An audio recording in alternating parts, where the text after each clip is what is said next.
La oscuridad es la tela del fondo del universo, donde las estrellas son solos pequeños agujeros de luz. También es un laberinto de espejos, donde la verdad es solo una reflexión distorsionada. En este podcast, viajaremos a través del universo X donde la oscuridad es la única constante. Bienvenidos a Universo X, donde la realidad se distorsiona.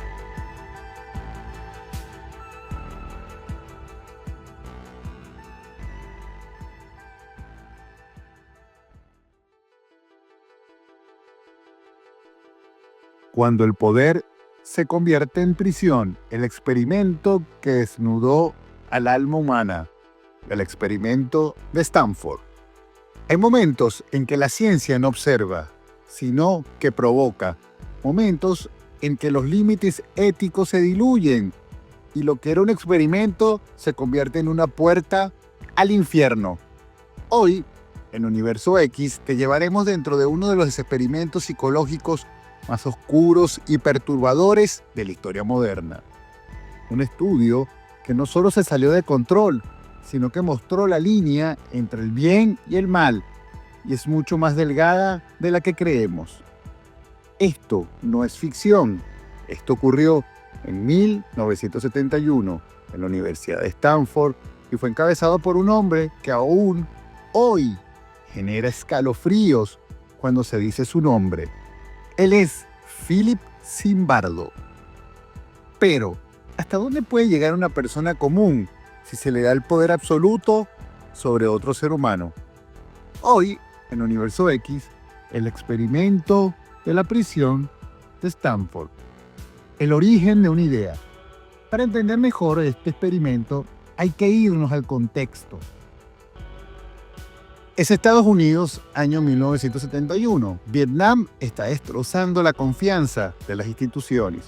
La juventud está en rebelión, las universidades agitadas y la psicología social quiere respuestas inmediatas. Philip Zimbardo, un joven psicólogo social de Stanford, decide diseñar un experimento para entender cómo los roles y el poder afectan el comportamiento humano. Quería observar qué pasaba cuando ponías personas normales en situaciones extremas. La idea era bastante sencilla: crear una prisión falsa, dividir a un grupo de voluntarios en dos roles, guardianes y prisioneros, observarlos durante 2 semanas, todo con cámara, grabadora, formularios y protocolos correspondientes, todo bajo un control total. Pero lo que nadie, ni siquiera el propio Zimbardo, imaginó fue que en menos de 36 horas todo se descontrolara. Llegó la hora de la selección de los hombres comunes. El experimento comenzó con una convocatoria abierta en periódicos. Se buscaban voluntarios para el estudio psicológico sobre la vida en prisión. El pago era de $15 por día. Más de 70 personas respondieron a este llamado. Zimbardo y su equipo eligieron a 24 hombres jóvenes, blancos, de clase media, sanos y sin antecedentes. Todos pasaron las evaluaciones psicológicas. Y aquí es donde llega el primer golpe. Eran personas comunes, como tú, como yo. Los dividieron al azar: 12 prisioneros, 12 guardianes. Los prisioneros serían arrestados en sus casas por policías reales, esposados, fichados y luego llevados a una prisión ficticia montada en el sótano del Departamento de Psicología de Stanford. Y cuando llegaron, comenzó la transformación. El día 0, todo parecía un juego. Los prisioneros llegaron vendados, vestidos con batas, con números en el pecho, sin ropa interior, sin nombre, solo un número. Pierden su identidad totalmente. Los guardias, por otro lado, recibieron uniformes caquis, gafas oscuras para no mostrar los ojos y silbatos. También recibieron instrucciones ambiguas. No pueden usar violencia física, pero controlen la prisión como lo consideren necesario. No se les entrenó, no se les dio reglas claras, solo se les dio el poder. Y fue cuestión de horas para que el juego se convirtiera en una pesadilla. El descenso a la oscuridad. En el día número 2 del experimento, los prisioneros se rebelan, tiran las camas, bloquean las puertas y los guardias responden. Primero con castigos físicos muy leves, flexiones, gritos, privación de comida. Luego, con aislamiento, desnudez forzada y humillación psicológica. Los castigos se van intensificando. Uno de los prisioneros, el número 8612, entra en crisis. Comienza a gritar, quiero salir, quiero salir. Zimbardo le ofrece ser informante. El chico se desmorona. A las 36 horas lo liberan, se va llorando colapsado, pero aún así el experimento continúa. Los guardias día a día se vuelven más crueles, los prisioneros se hunden en el silencio, se autoconvencen de que no pueden escapar. Olvidan que están en un experimento. Uno, el número 819, empieza a llorar en una celda. Se le escucha repetir y repetir, soy el prisionero 819, soy malo, soy malo. Soy el prisionero 819, soy malo, soy malo. Cuando Zimbardo intenta sacarlo, el chico se niega. No puedo irme, los otros me necesitan. Vuelve a repetir, los otros me necesitan. Zimbardo se da cuenta y ya no distingue el rol de la realidad. Y él tampoco. Ahora, la pregunta que nos hacemos: ¿quién observa al observador? Zimbardo ya no es psicólogo, es el superintendente de la prisión. Ha perdido la distancia científica y está involucrado emocionalmente en el experimento. Es su novia, la psicóloga Cristina Maslach, quien lo enfrenta. Entra a la prisión ficticia, ve lo que ocurre y le dice: no puedo seguir contigo si tú no detienes esto. Solo entonces Zimbardo se detiene, el experimento debía durar 2 semanas y terminó a los 6 días. Pero ya era muy tarde, lo que ocurrió allí marcaría para siempre la historia de la psicología. Con todo este revuelo, llegan las revelaciones. El experimento fue presentado como una prueba de que el mal está en los sistemas, no en las personas.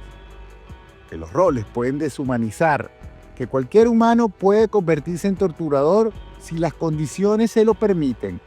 Pero también surgieron críticas profundas. ¿Era ético este experimento? ¿Realmente esto se trataba de ciencia? ¿O fue una puesta en escena que se fue de control?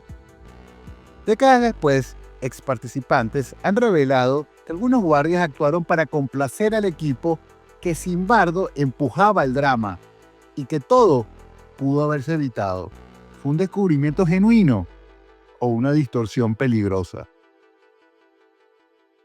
El legado del experimento.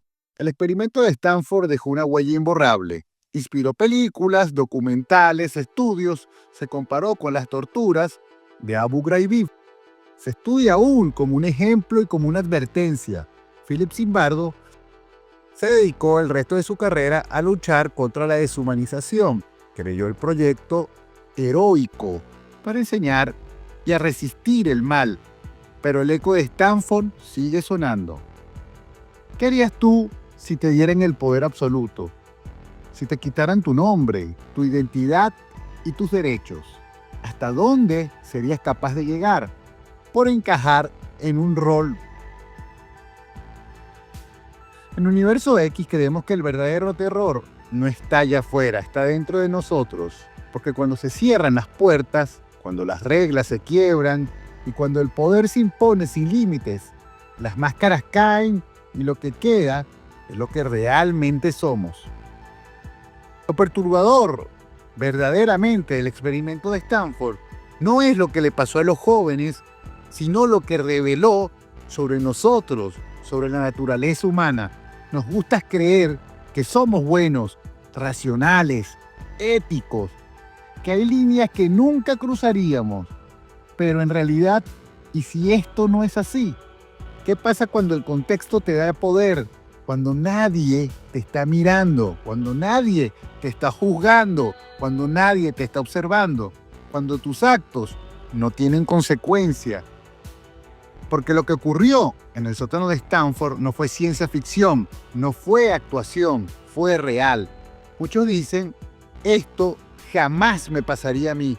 Pero la historia una y otra vez demuestra que sí puede pasarte, que el uniforme puede cambiarte, que el número de tu pecho puede borrarte y que lo único que se necesita para que el mal triunfe es que lo veas y no hagas nada. Este experimento no fue sobre guardias y prisioneros, fue sobre nosotros, sobre lo que ocurre cuando dejamos de ver al otro como humano. Y ahora, la pregunta que queda flotando es muy simple. ¿Quién serías tú sin que nadie te estuviera mirando? Y queridos amigos, como ya es costumbre en nuestro podcast Universo X, no nos podemos ir sin decir un par de frases que siempre quedan marcadas en nuestra memoria. Esta es una de los creadores del experimento de Stanford, Philip Zimbardo, que dice: dadme el poder y os mostraré quién sois en realidad. Y esta, que le pertenece a Carl Jung, psiquiatra y psicólogo suizo, él dice que el monstruo no está afuera, vive dentro de cada uno de nosotros, simplemente espera su momento. Bueno, muchas gracias, espero que haya sido de su agrado este nuevo episodio de Universo X. Nos vemos en la próxima edición.